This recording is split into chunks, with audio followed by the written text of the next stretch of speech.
Enclosure D is the most studied, perhaps because its pillars are the most decorated. It has been suggested that its alignment is to the northern setting of Cygnus, but there's a small problem with this theory. This enclosure sits 30 feet below the summit, which obscures one's line of vision.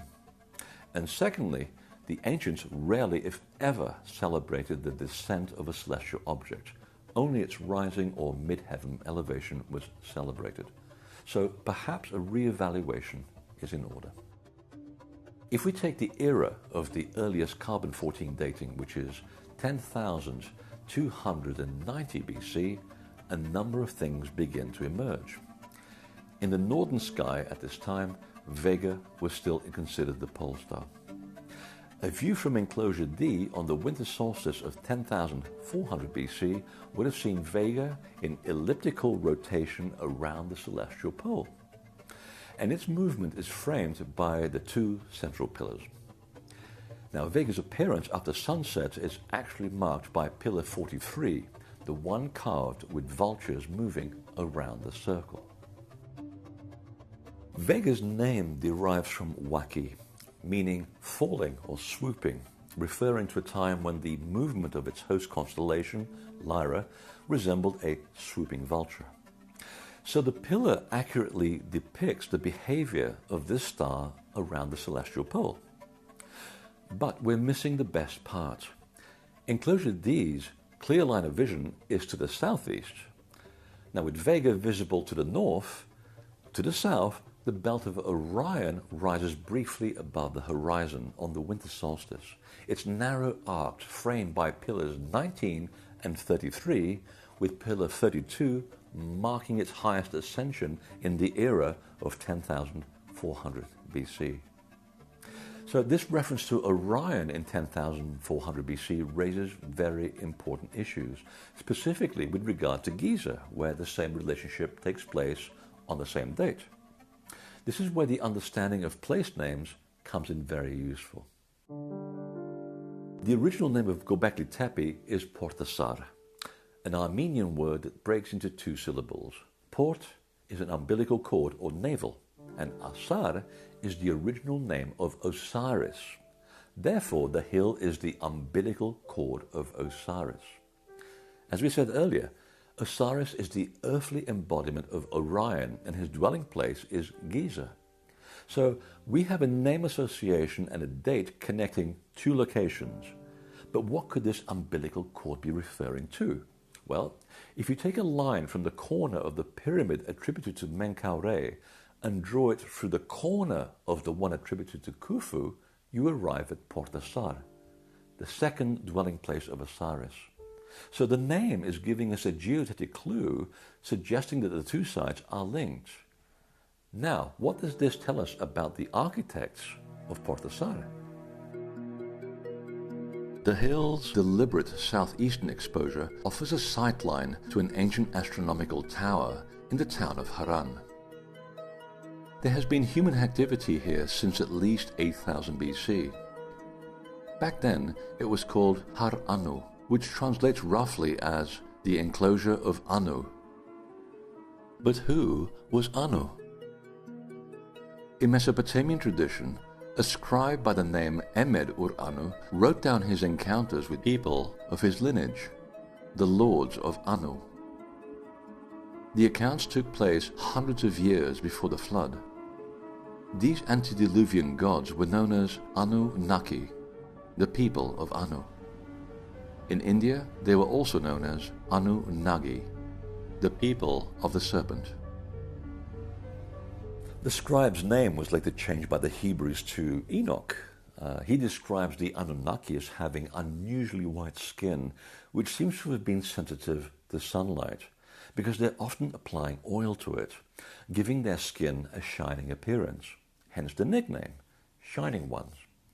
But the nickname also defined their status as enlightened people. So essentially, the Anunnaki are the same gods as Viracocha and his Shining Ones in the Andes, the same as the Kanul of Central America, the Ophiuza of Portugal, the Urukeu of Easter Island and New Zealand, and of course the Egyptian Shining Ones, the followers of Horus. And this incredible string of dots continues with the gods who assisted the Hopi escape their sinking land in the Pacific during the flood. And they call them the Red Ant People. And the phrase comes from the two Hopi words for ant and reddish sand, Anunnaki. We are looking at one international group of sages, human-like and yet not entirely human, whose seafaring skills enable them to move from home to home across the oceans as easily as you and I go to the supermarket. Which may explain why there is so much Egyptian vocabulary throughout Polynesia. For example, an island in Fiji called Ra-Yatea, the white-skinned people of Ra. In the Solomon Islands, there is Izatabu, the restricted sacred abode of Isis. And of course, why there exist identical megalithic building techniques stretching like an umbilical cord from Egypt through the Central Pacific and all the way to the Andes. But what of the lords of Anu? Well, these gods oversaw 7 groups of 7 lords. They were referred to as Apkallu, sages, and their nickname was Watchers.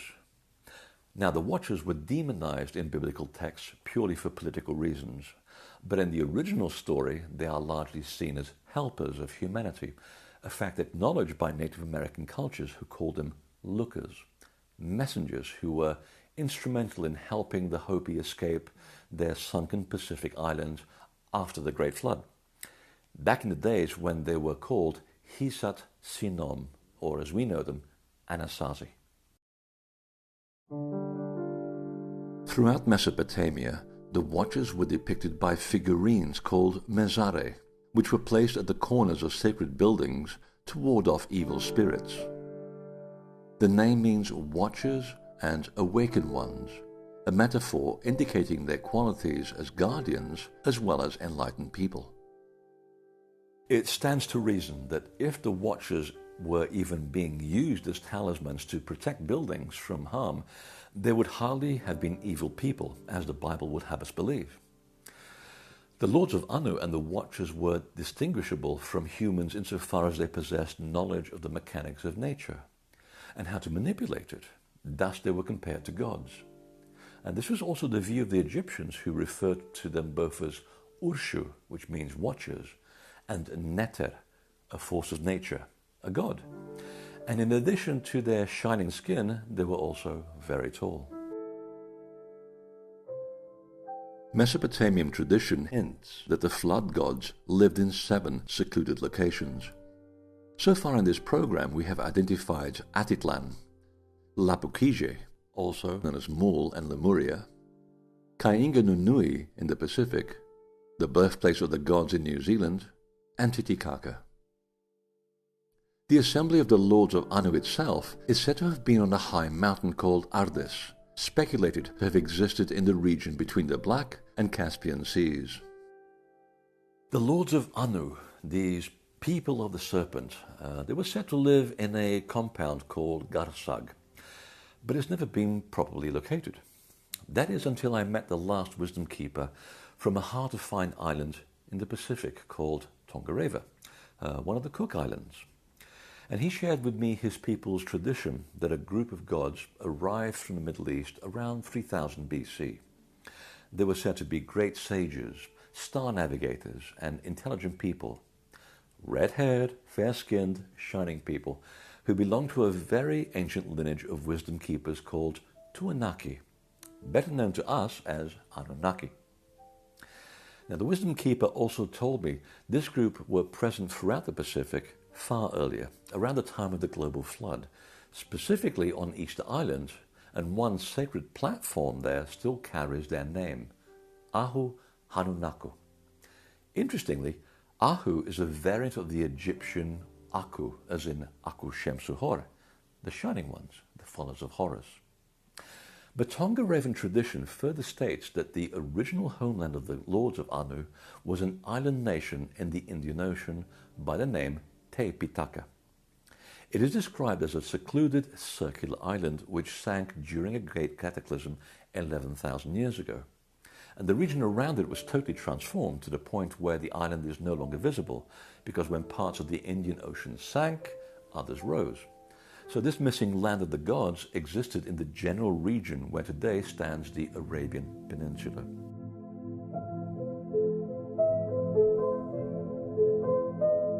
Interestingly, this is the same general location of the homeland of the gods alluded to by the Egyptians, an island of fire. So somewhere in this region is another missing homeland of the Shining Ones, the people of the serpent, Anunnaki, Watchers, Viracochas, and so on. Two pieces of circumstantial evidence point to these flood gods, these master seafarers and astronomers who once lived on this island, who set out to hand humanity the art of civilization after the world was turned upside down 11,000 years ago. The first is a monument in Abu Dhabi. It is totally out of character for the region, but a visitor from the Andes would look at its style of construction and believe they were still back home, or Egypt or Easter Island for that matter. The other piece of evidence is Papyrus 1115. Papyrus 1115 describes the voyage of a sailor down the Red Sea and into the Indian Ocean.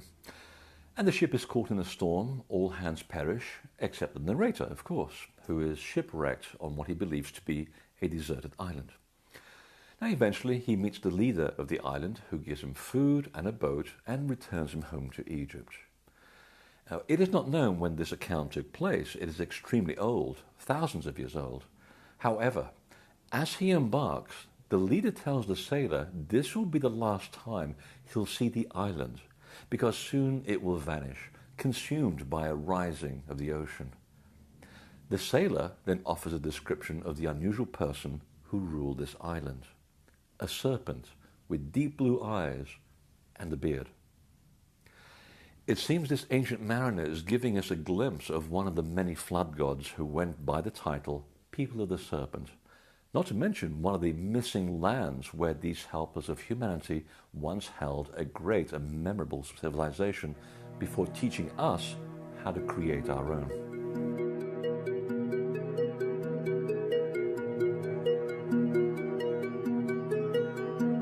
Now, the idea that we suddenly discovered the accoutrements of civilization around 8000 BC doesn't seem so far-fetched.